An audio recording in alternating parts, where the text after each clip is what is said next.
और बड़ी खबर आपको बता दें, लखीमपुर हिंसा मामले में आशीष मिश्रा को जमानत दे दी गई है। सुप्रीम कोर्ट से 8 हफ्ते की अंतरिम जमानत मिली है।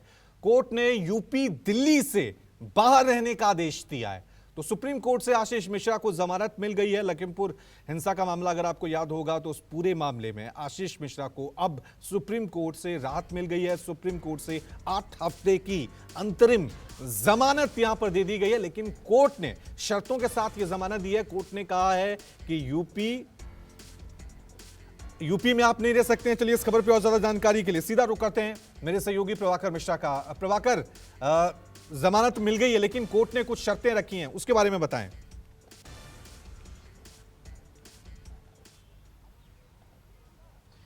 देखिए, सुप्रीम कोर्ट ने जमानत तो दे दिया, लेकिन चूंकि जमानत का पुरजोर विरोध हो रहा था पीड़ितों की तरफ से और दूसरी तरफ से राज्य सरकार भी इसका विरोध कर रही थी, और आधार वही था कि चूंकि आशीष मिश्रा कोई सामान्य आरोपी नहीं है, केंद्रीय गृह राज्य मंत्री के बेटे हैं, तो इस आधार पर जमानत नहीं देने की दलील दी जा रही थी सुप्रीम कोर्ट ने। तो सुप्रीम कोर्ट ने इस चीज़ को मानते हुए जमानत तो दी है, लेकिन अंतरिम जमानत दी है, 8 हफ्ते की दी है, और उसमें शर्त यह लगाई गई है कि जमानत मिलते ही आशीष मिश्रा को उत्तर प्रदेश छोड़ना पड़ेगा। साथ ही साथ आशीष मिश्रा दिल्ली नहीं रहेंगे। कोर्ट ने अपने आदेश में भी कह दिया है, ट्रायल के लिए जब जरूरत होगी आशीष मिश्रा उत्तर प्रदेश आ सकते हैं। कोर्ट का ये आदेश है। साथ ही साथ वो कहां रहेंगे इस संबंध में जानकारी कोर्ट को देंगे, पासपोर्ट जमा करना है, ये बातें आशीष मिश्रा। एक और बात कही गई है कि अगर इस दौरान 8 हफ्ते के दौरान आशीष मिश्रा किसी भी तरह से इस मामले में ट्रायल को प्रभावित करने की कोशिश कर रहे हैं, गवाहों को प्रभावित करने की कोशिश कर रहे हैं, तो उनका जमानत रद्द कर दिया जाएगा। वो जमानत रद्द करने का वैध आधार होगा, ऐसा सुप्रीम कोर्ट ने कहा है। लेकिन साथ ही साथ एक और महत्वपूर्ण बात हुई है सुप्रीम कोर्ट के इस फैसले के साथ साथ, वो ये कि इस मामले में चूंकि लखीमपुर हिंसा मामले में 2 FIR थे,